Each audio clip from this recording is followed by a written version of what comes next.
ഈ മുതലപ്പുഴയിൽ വള്ളം മറിഞ്ഞ 2 മത്സ്യത്തൊഴിലാളികളെ കാണാതായിരിക്കുന്നു എന്നുള്ള വിവരവും കൂടി വരുന്നത്. അപ്പോൾ സ്വാഭാവികമായിട്ടും ഈ കാലാവസ്ഥ ഇത്രത്തോളം മാറി നിൽക്കുന്ന സമയത്ത് രക്ഷാപ്രവർത്തനം ദുഷ്കരമാണോ? എന്താണ് അവിടെ സംഭവിക്കുന്നത്? തീർച്ചയായും പൂജ, അല്പം മുൻപാണ് ഇത്തരത്തിലൊരു വാർത്ത പുറത്തു വരുന്നത്. ശക്തമായിട്ടുള്ള തിരയിൽപ്പെട്ട് വള്ളം മറിഞ്ഞ് അതിൽ നിന്ന് തെറിച്ചു വീണ 2 മത്സ്യത്തൊഴിലാളികളെയാണ് കാണാതായിട്ടുള്ളത്. ഒരു മണിക്കൂറോളം ആയതേ ഉള്ളൂ സംഭവം നടന്നിട്ട്. രക്ഷാപ്രവർത്തനം തീർത്തും ദുഷ്കരമാണ് എന്ന് തന്നെ പറയാം. കാരണം ശക്തമായ കടലാക്രമണമുണ്ട്, നല്ല കാറ്റുണ്ട്, വെളിച്ചമില്ലായ്മയൊക്കെ ഒരു വലിയ വെല്ലുവിളിയായിട്ട് മാറുകയാണ്. മുതലപ്പുഴയിലാണ് ഈ അപകടം സംഭവിക്കുന്നത്. നമുക്കറിയാം, ഇത് ആദ്യമായല്ല മുതലപ്പുഴയിൽ ഒരു അപകട വാർത്ത റിപ്പോർട്ട് ചെയ്യപ്പെടുന്നത്. അതുകൊണ്ട് തന്നെ ആശങ്ക ഏറുകയാണ്. 5 തെങ്ങ് സ്വദേശികളാണ് ഈ വള്ളത്തിലുണ്ടായിരുന്നത്. ഇവർ മത്സ്യബന്ധനത്തിനായി അഴിമുഖത്തേക്ക് പോവുകയാണ് ശക്തമായ തിരയിൽപ്പെട്ടത്.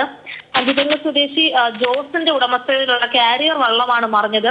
അതിലുണ്ടായിരുന്നതും ഈ 5 തെങ്ങ് സ്വദേശികളായിട്ടുള്ള ശ്രീജിത്ത്, ശ്രീമോൻ എന്നിവരാണ്.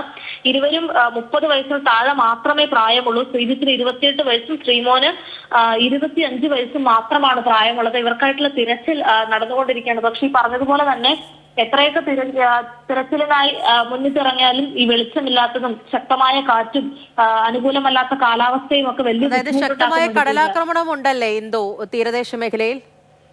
അതെ പൂജ, തീർച്ചയായും ഈ കടലോര മേഖലയിലുള്ളവർ തന്നെ ജാഗ്രത പാലിക്കണം. വീട്ടിൽ നിന്നൊക്കെ മാറി നിൽക്കേണ്ട ഒരു സാഹചര്യം വന്നാൽ അത്തരത്തിൽ മാറി നിൽക്കണമെന്നൊക്കെ ഒരു മുന്നറിയിപ്പ് ഇങ്ങനെ വന്നുകൊണ്ടിരുന്ന സാഹചര്യത്തിലാണ് ഇത്തരത്തിൽ മീൻ പിടിക്കാനായി പോയി അപകടത്തിൽപ്പെടുന്നത്.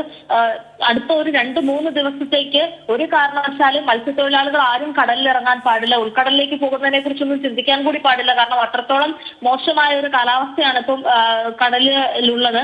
അതുകൊണ്ട് തന്നെ ശക്തമായ കാറ്റിന് സാധ്യത. ഈ കാറ്റ് തന്നെ മഴയ്ക്കും അപ്പുറം കാറ്റ് ഇത്തരത്തിൽ വള്ളം മറിച്ചിടാനും ഇതുപോലുള്ള വലിയ അപകടങ്ങൾ ഉണ്ടാക്കാനുമുള്ള സാധ്യത കൂടുതലാണ് പൂജ. ശരി, ഇന്ദുലേഖ രേണുവാണ് വിവരങ്ങൾ നൽകിയത് മഴയുമായി ബന്ധപ്പെട്ട്. അതിനിടയിൽ ഈ ചെന്നൈ തിരുവനന്തപുരം ഇൻഡിഗോ വിമാനം കോയമ്പത്തൂരിലേക്ക് വഴിതിരിച്ചു വിട്ടു. അത് മോശം കാലാവസ്ഥയെ തുടർന്ന് എന്നുള്ളൊരു വിശദീകരണം അല്പസമയം മുമ്പ് വന്നിട്ടുണ്ടായിരുന്നു. അങ്ങനെ കാലാവസ്ഥ അത് നല്ല രീതിയിൽ തന്നെ മാറുകയാണ്. കനത്ത മഴയുണ്ട്, പ്രത്യേകിച്ച് രാത്രിയിൽ